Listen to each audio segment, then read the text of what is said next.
सच्ची भक्ति के मार्ग। जब संसार की उलझने, इच्छाओं और हृदय के भीतर एक मधुर पुकार उठती है, मेरे मन के मोहन श्री कृष्ण। यह पुकार शब्दों की नहीं, आत्मा की होती है। यहीं से सच्ची भक्ति का मार्ग प्रारंभ होता है।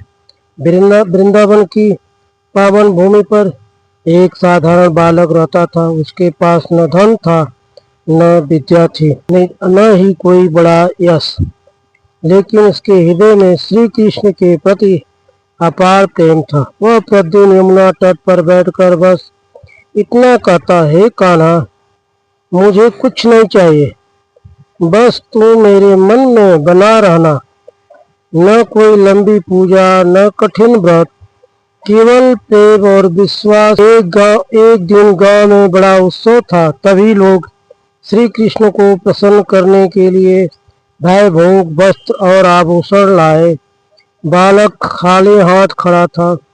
उसे देखकर कुछ लोग हंसने लगे। बालक की आंखों में क्षण भर को आंसू आए। फिर उसने आंखें बंद की और मन ही मन कहा, मेरे पास देने को कुछ नहीं, पर मेरा हृदय पूरी तरह तेरा है। उसी क्षण उसे अनुभव हुआ जैसे कोई उसके सिर पर हाथ फेर रहा हो।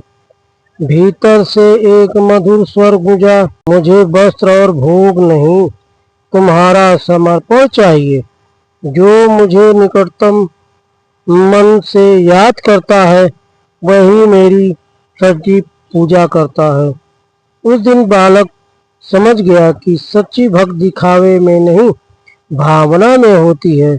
श्री कृष्ण को पाने के लिए संसार छोड़ना नहीं पड़ता, बस अहंकार छोड़ना पड़ता है। जो हर कर्म को प्रभु को समर्पित कर देता है, वही जीवन की वास्तविक शांति पाता है। श्री कृष्ण सिखाते हैं, भक्ति का मार्ग सरल है, कर्तव्य निभाओ पर फल की चिंता मुझे सौंप दो। प्रेम करो पर स्वार्थ रहित, और इस परिस्थिति में विश्वास रखो कि जो हो रहा है वही श्रेष्ठ है। जब मन पूरी तरह मोहन में रम जाता है, तब जीवन की हर पीड़ा प्रसाद बन जाती है। वास्तव में मेरे मन में मोहन श्री कृष्ण ही वह दीप है जो अंधकार में भी सच्ची भक्ति का मार्ग दिखा देते हैं।